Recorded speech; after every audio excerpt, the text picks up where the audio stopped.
Hey guys, here we are. Welcome to the Tap Into Your Genius series. Today we are talking about traditional leadership versus servant leadership. Okay?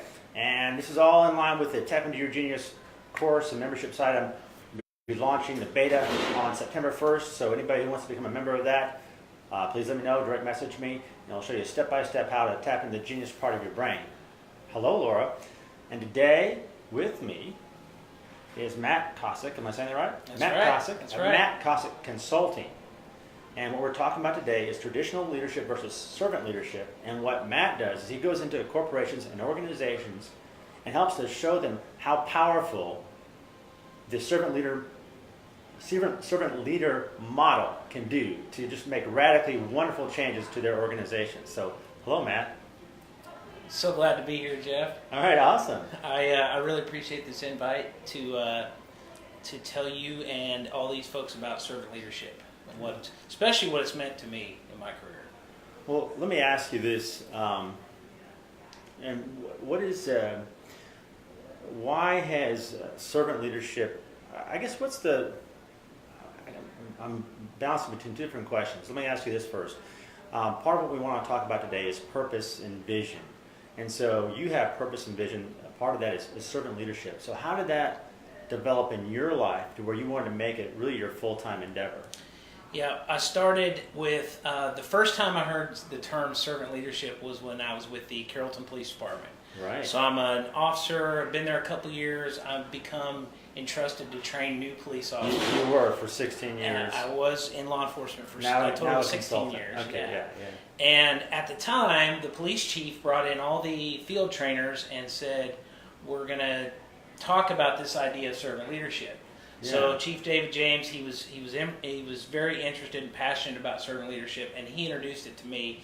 Since then, I have sometimes I've gone off and gone on in my career and gone on my work and really not thought about a grounding philosophy. Other times, it seems to keep coming back as a personal philosophy, an amazing way to lead yourself, to lead others, and the thing that really motivates me about it is that you get results with it too.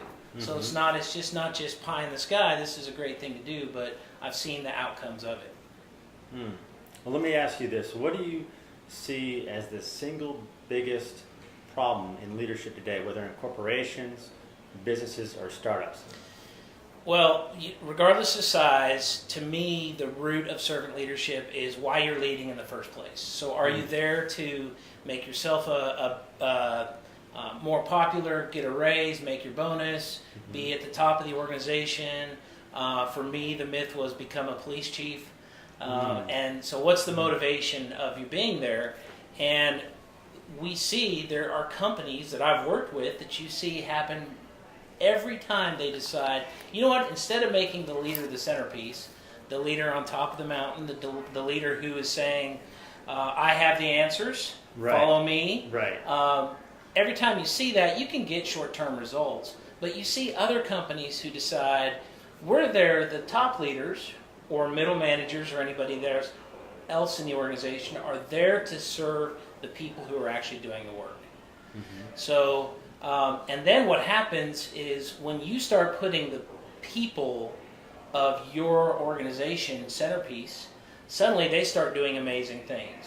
There's there's companies that I've been able to work with that have seen one person start performing the work of two or three before. Really? And because they are the same people, not necessarily any specific training, but this philosophy or this idea that they're the most important piece of the organization. They get the work done.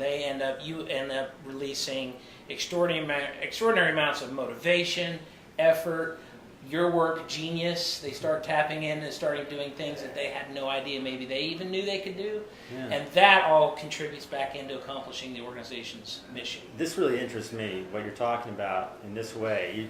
You said people as a centerpiece. Is that what you said? Mm-hmm. So, I think what's so important, this is related to something I do, but I think it really plays into what we're talking about here. But I do cinema events. And I think one of the reasons why people enjoy them is I make the audience part of the what's going on. Mm-hmm. And I think that people really respond to being valued. When they walk into the room, if they feel valued by you, and sorry, I just feel like I gotta say that I think people who come to my events feel valued, and that's one of the reasons why they seem to enjoy it so much, and they begin to participate and have great conversations and stuff like that. So I'm curious about that feeling valued in terms of servant leadership. How does the leader create that environment, that culture?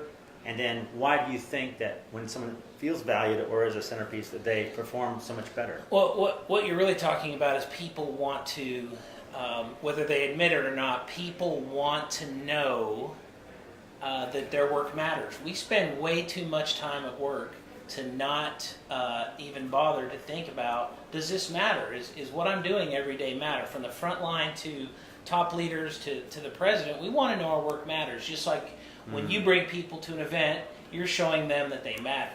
Right. And then the other piece of servant leadership is not just that they matter. So you could run a company that has 300 people, and you could create a great recognition program to show your people, your employees, your people that they matter. That might not really just be the only thing that it takes for servant leadership. The other piece is that they matter, plus they have the agency, the ability to do their work or make something new or accomplish amazing things. So you see,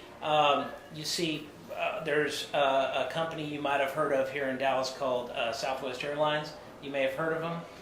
The only airline that getting close to 50 years now that's been profitable every year. Right. And they will be the first to tell you that the first thing they focus on is their people. The customer is not always right at Southwest. Their first thing they want you to know is that their people come first, their customers come second, their shareholders come third. And when you put it in that order, suddenly everything starts flowing down to that shareholder, but they're not first. Their people are first. And so if I am working for Southwest or any other company, and I know that my work matters, and I know that I'm on the front lines, and I have the support, tools, ability, training, all those things to get my job done, boy, do I have a lot wider discretion to wow the customer, to go above and beyond. And whether you're sitting at a desk filing a report or you're serving a customer, it really releases that to know that I have that ability. Yeah. I want to ask one of our persons, we have a question from the audience I'm going to get to you in just one moment, because I wanted to follow up on the Southwest Airlines thing first.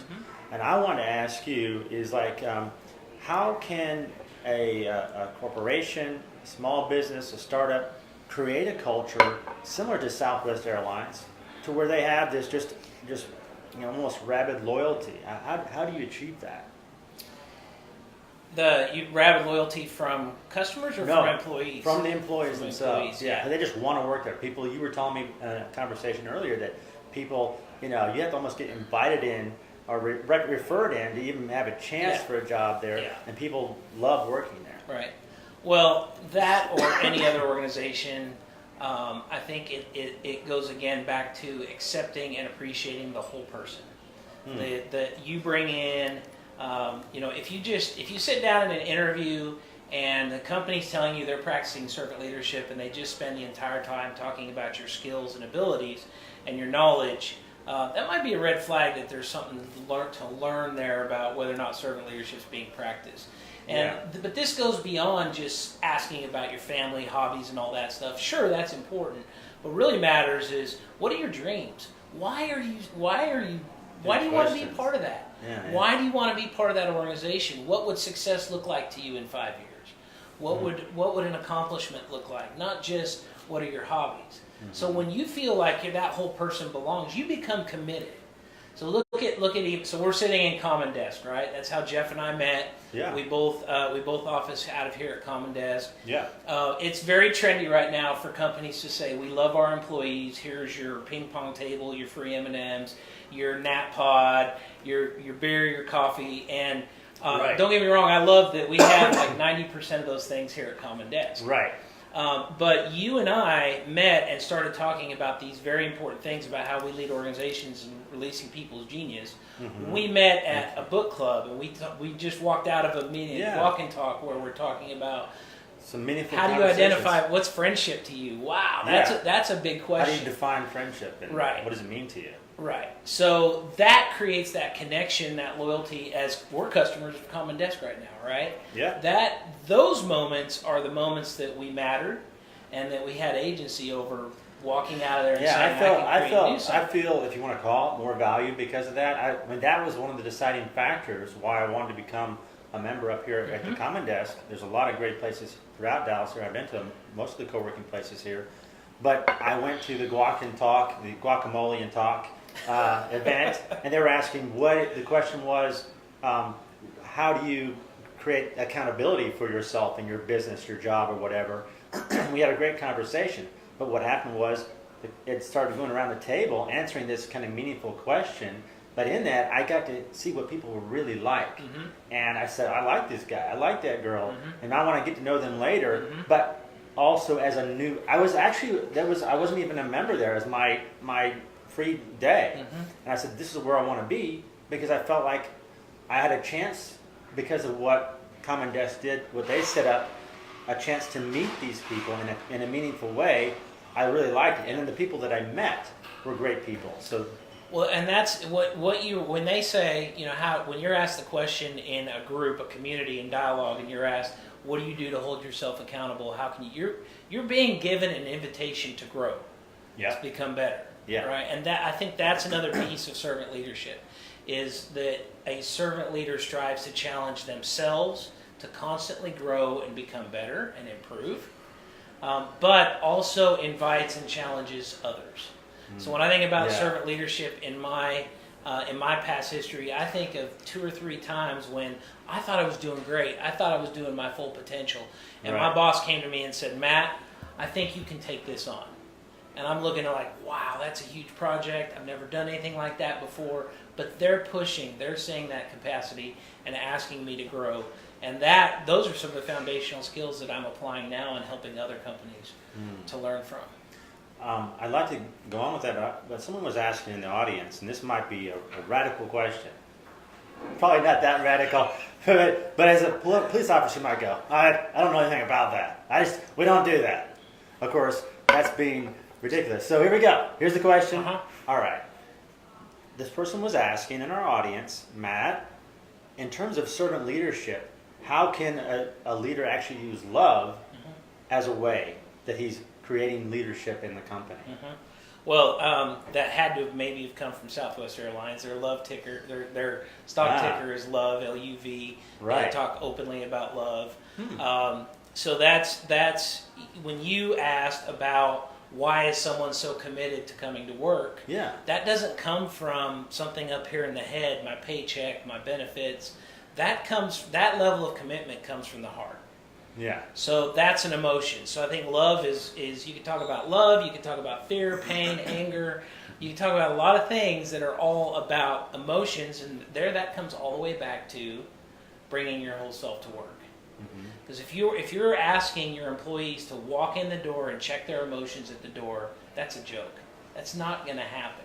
Now I get it. There's some there's an amazing Adam Grant podcast I listen to about emotional intelligence and dealing with customers, and there's ways to, obviously you can't have someone who's facing the customer be angry directly to them, but there are ways that they can show up and honor that anger, still get their job done, and be whole.